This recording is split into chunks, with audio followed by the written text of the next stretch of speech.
All right, so you're finally ready to tackle those home improvement projects, and you need a saw that can handle anything. A saw that can power through any material you throw at it. Yeah, exactly. Something tough. Like a workhorse of a tool. You're probably even picturing it in your mind right now. You're thinking, I need a Sawzall for this. But hold on a second. Is it actually a Sawzall you need? Or is this a job for the wider world of reciprocating saws? Good question. It seems like everyone uses those terms interchangeably. And it's easy to see why people get confused. Luckily, the article you found dives right into that. And I have to say, I love it when we get to debunk some myths right out of the gate. And this article does not disappoint. It says right here, Sawzall isn't even a type of saw. Wait, what? Really? I know, right? Total mind blow. Sawzall is actually a trademarked brand name.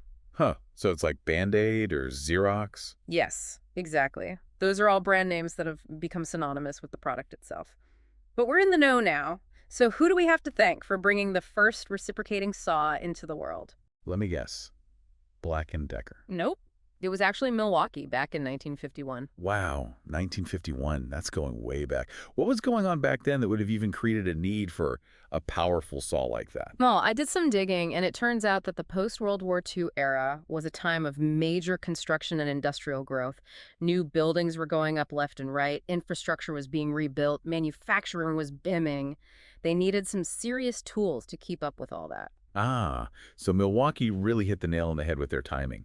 This new demand for heavy-duty tools probably helped them become as popular as they are now.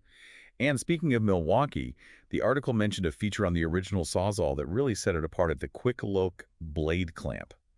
Do you remember those old tools where you needed like a wrench to change the blade? Ooh, don't remind me. Changing the blade on my grandfather's old saw was a nightmare. Yeah, well, the quick-look system changed all of that. It made it possible to change blades quickly and easily, no extra tools needed.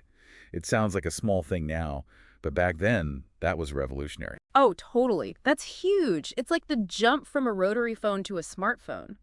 So it sounds like Milwaukee set a pretty high bar with that first Sawzall. But let's back up for a second and talk about reciprocating saws more generally. What makes them so versatile? Well, this article calls it an outstanding tool, and it's not hard to see why. I mean, they can cut through just about anything, right? Wood, metal, plastic, you name it. Exactly. It's like the Swiss Army knife of saws. Yeah. And they're not just limited to demolition work either, although they obviously excel at that. But I've seen them used for everything from pruning trees to cutting through drywall. It's all thanks to that aggressive back and forth blade movement. It gives them some serious power. It's like a regular handsaw, but with way more force behind it. Yeah, like it's been hitting the gym. Yeah, it's like they hooked it up to a motor or something. Right. Speaking of motors, that actually brings us to our next point.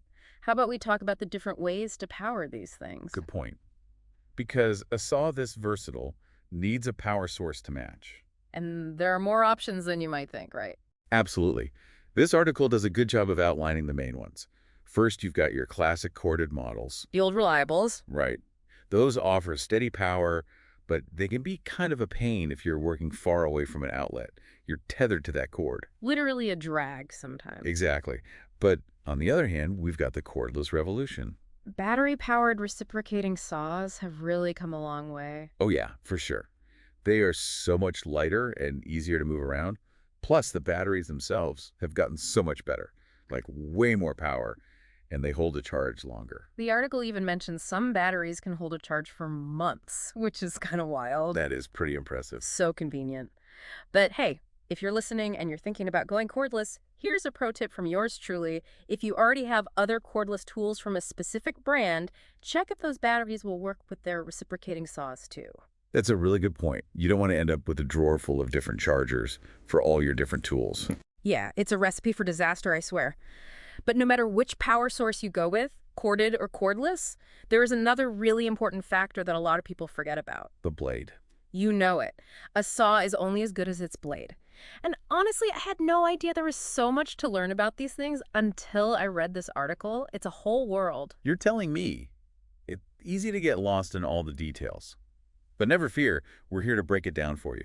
First up, you've got blade length.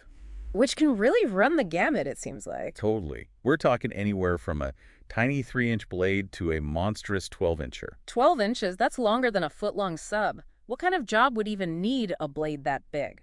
Well, generally speaking, the longer the blade, the deeper the cut you can make. Oh, that makes sense. So yeah, for thick pieces of wood, logs, big pipes, You're going to want to use a longer blade. Shorter blades are better for more delicate work, when you need to be more precise. Gotcha. But the length is just the beginning, right?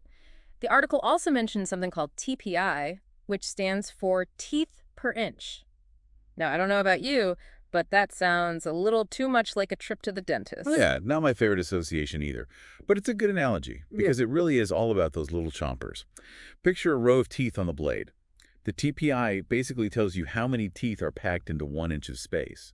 So more teeth means what exactly? A higher TPI means a smoother, finer cut. And if I'm going for more of a rough cut? Lower TPI, fewer teeth, but those teeth are bigger and more aggressive. So it's all about finding the right tool for the job, as always. Exactly. Think of it like this. Would you use a machete to perform surgery? I mean, I wouldn't. Probably not the best idea. Same principle here. You wouldn't use a high TPI blade to try to cut through a concrete block, right? Speaking of concrete blocks, the article did mention that reciprocating saws aren't really known for their precision. I was going to say, they're definitely more about brute strength than delicate detail work. Exactly. They're fantastic at making fast, rough cuts, especially through stubborn materials. But if you need a super precise cut, there are much better saws out there for that. So to recap, we've covered power sources, blade selection, and we've established that reciprocating saws are the power lifters of the saw world. You could say that. But at the end of the day, it all boils down to one question. Which saw is right for the job at hand? Which is exactly what our listener is trying to figure out. And we want to make sure our listener has all the info they need before they head to the hardware store. So what are some of the big things to keep in mind when you're comparing different models? Well, the article made a good point about brand loyalty. Like if you've already got a bunch of cordless tools from one brand. Like if you're already all in on DeWalt or whatever. Exactly. Then it might make sense to just stick with that brand for your reciprocating saw too, especially if the batteries are interchangeable. Makes sense to me. No one wants to be digging around for 5 different chargers every time their tools die. Plus, if you've already got a brand you know and love, why not stick with them? But okay, let's say our listener is open to anything. What other factors should they be thinking about? Well, budget is always going to be a factor. Always. But other than that, it really comes down to their own individual needs. Are they prioritizing durability? Do they need something that's lightweight? Or maybe they're looking for something with a few more bells and whistles. Like what? I don't know, maybe some fancy model with built-in LED lights or something.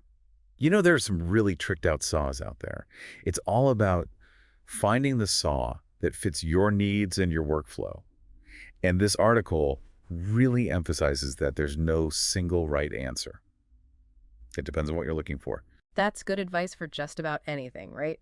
Find what works for you. Well, we've covered a ton of ground in this deep dive, busted some myths, dug into some history, decoded a bunch of technical terms. Any final words of wisdom from the article that our listeners should remember when they're out shopping for their next saw? Yeah, there was one thing I found really interesting. It turns out that a lot of experienced tradespeople can tell what kind of saw someone is using just by the sound it makes. Wait, really? Yeah, like they know if it's a Sawzall or a DeWalt or whatever, just from the sound. So it's not even about how it looks or feels, it's the sound of the saw itself. Exactly. Each one has its own unique sound signature. That's wild. Okay, so to our listeners, the next time you're walking by a construction site, close your eyes and really listen to those saws. You might surprise yourself with what you can identify. That's amazing. Well, I think it's safe to say that this has been an ear-opening episode, to say the least. We've gone from what is a Sawzall to I can recognize a reciprocating saw just by its sound. I'd say that's pretty impressive. I'd say our listener is well on their way to becoming a true saw aficionado. That's right. So to our listeners out there, go forth and choose your saw wisely. And remember, whether you end up with a Sawzall or some other brand of reciprocating saw, the important thing is that it helps you get the job done. Hear, hear. Until next time, happy sawing.